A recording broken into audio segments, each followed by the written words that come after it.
सावित्री व्रत मासिक धर्म में कैसे करें, कितने दिन बाद करें, सुहाग सामग्री धारण करें या नहीं, और अगर किसी कारण से इस अमावस्या पर आपके घर पर सूतक पातक की स्थिति हो जाती है तो आप व्रत किस स्वरूप में पूर्ण कर सकते हैं, कब कर सकते हैं, ध्यान से सुने, अंत तक बने रहें। देखिए, मासिक धर्म सामान्य प्रक्रिया है जो हर एक महीने आती है।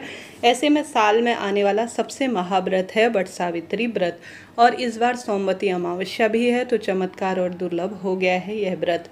महादेव की कृपा होगी और सभी देवी देवता, इष्ट पितृ देवी देवता हम पर कृपा बरसाएंगे, सौभाग्य का वरदान मिलेगा। साल भर महिला इंतजार करती है। सौभाग्यवती महिला खासकर तौर पर सुंदर सुहागिन जो है वस्त्र धारण कर बट वृक्ष और पीपल वृक्ष की पूजा करती है।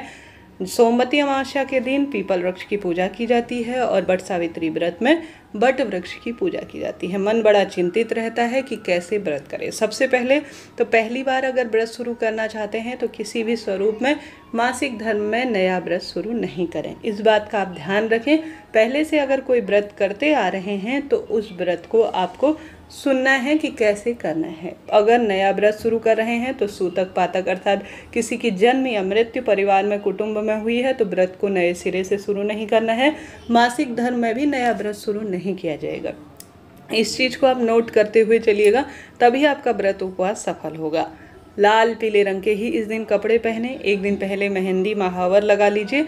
बालों को भी एक दिन पहले रविवार के दिन धो लीजिए। 26 मई 2025 को इस बार वट सावित्री का व्रत किया जा रहा है। इसी दिन सोमवती अमावस्या के निमित्त भी पूजन पाठन किया जाएगा।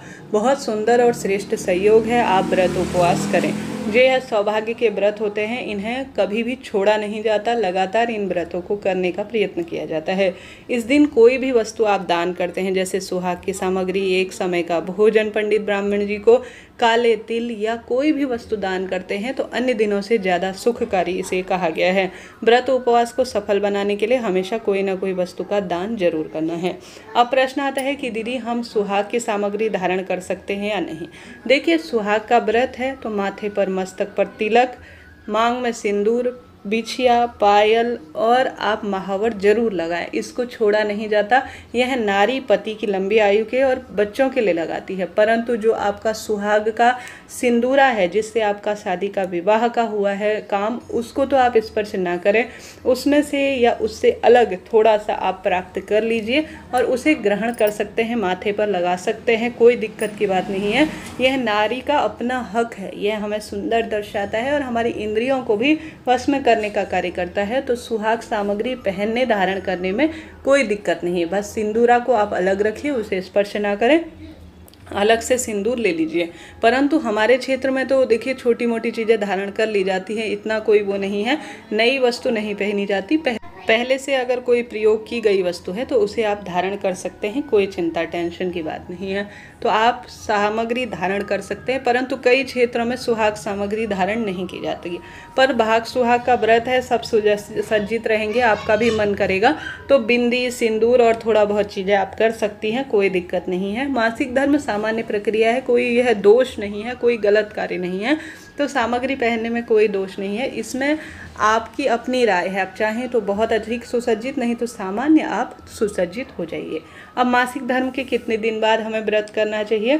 किसी कारण से अगर वट अमावस्या 26 तारीख के दिन अगर आप व्रत उपवास नहीं कर पाते हैं, कोई ऐसी परिस्थिति रह जाती है, सूतक लगा है आपके घर में या पातक लगा हुआ है या आप किसी परिस्थिति में फंस गई है, तो इस व्रत को 2 दिन किया जाता है इस महीने। एक तो वट अमावस्या के दिन किया जाता है 26 तारीख को, एक वट पूर्णिमा के दिन। महाराष्ट्र और इन क्षेत्रों में जो है वट पूर्णिमा को इस व्रत को धारण किया जाता है। तो 26 तारीख को वट सावित्री व्रत है, वहीं वट पूर्णिमा 10 जून 2025 को रहेगा। स्क्रीन पर मैंने दिया हुआ है। तो आपको ऐसा लगे कि इस समय मेरा सूतक पातक है, मैं नहीं मन से पूजा कर पाई हूँ, मेरा मासिक धर्म है, मैं अच्छे से वट वृक्ष का पूजन नहीं कर पाई हूँ, तो आप सभी 10 जून को भी व्रत उपवास और पूजन कर सकती हैं, कोई दिक्कत की बात नहीं है। साल का सबसे बड़ा दिन है, 2 दिन आपके पास है, 26 मई और 10 जून। आप इसमें व्रत कर सकती हैं, उपवास कर सकती हैं, अपने क्षेत्र के अनुसार पूजन कर सकती हैं। आपको लगे कि 26 तारीख को मेरा मासिक धर्म था, मैं पूजन नहीं कर पाई हूँ, तो आप 10 जून को भी वट वृक्ष का पूजन कर सकती है। भले ही व्रत उपवास आप किसी भी दिन करें, इच्छा आपकी है, परंतु पूजन का बहुत महत्व है।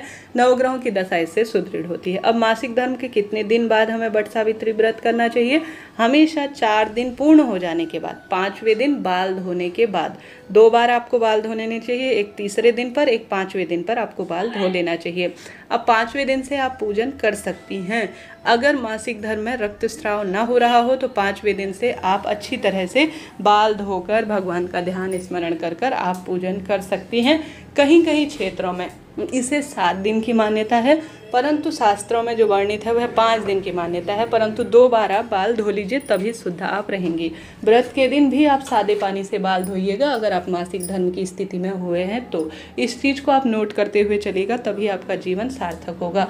तो आप सभी 5वें दिन से पूजन करने योग्य हैं, कोई दिक्कत की बात नहीं है। चाहें तो रक्तस्राव हो रहा हो तो 6, 7वें दिन से पूजन करें, परंतु रक्तस्राव नहीं हो रहा हो तो आप स्नान इत्यादि से निवृत्त होकर बाल धोकर आप जो है 5वें दिन से भी पूजन कर सकती हैं। ठीक है, इस तरह से आपको इस नियम का पालन करना है।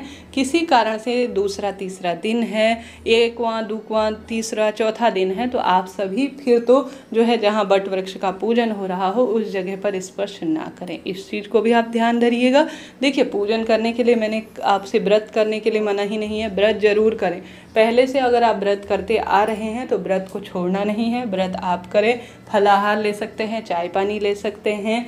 आप दक्षिणा जो है, जैसे कई बार समूह में पंडित जी आते हैं, वहाँ पर आप सभी जो है इसे वहाँ पर दान के लिए 11, 21, 51 रुपये आप दान के लिए दे जा सकती हैं। आपकी देवरानी हो, आपकी कोई सहेली हो, पड़ोसी हो, या आपकी जेठानी है या आपकी सास है जो वट सावित्री व्रत करती हैं, तो वह आपके नाम से भी वट वृक्ष में विशेष तौर पर आपका नाम गोत्र बोलकर छापे लगा देंगी। वहाँ पर आपके नाम से रोली, चंदन, मोली, पुष्प इत्यादि समर्पित कर देंगी। पंडित ब्राह्मण जी को एक समय का भोजन दान कर देंगी, ये दक्षिणा दान कर देंगी। तो इससे भी आपका सौभाग्य बढ़ेगा, रोग दोष कष्ट से भी मुक्ति मिलेगी। अब बारी आती है कि आपको धागा जो वट सावित्री व्रत में पहनना होता है।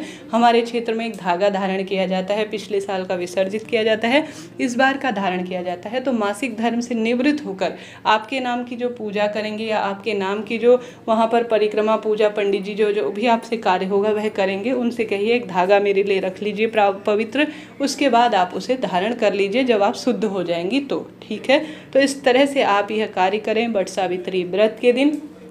किसी कारण से कोई नहीं है घर पर करने वाला, कोई दिक्कत नहीं। आप व्रत कथा सुने, मन ही मन स्मरण करें, माता रानी से कहें कि हे माँ भगवती, हे गौरी मैया, आज वट सावित्री व्रत के दिन मैं मासिक धर्म से हूँ, व्रत उपवास नहीं कर पा रही हूँ, तो वट पूर्णिमा के दिन आप जो है उस दिन भी व्रत कर सकती हैं। ठीक है जी, इस तरह से यह जानकारी थी। कोई अन्य जानकारी चाहते हैं तो कमेंट्स में लिखें, और वट सावित्री व्रत की सभी जानकारियों के लिए चैनल से जरूर से जुड़ें। राधे राधे।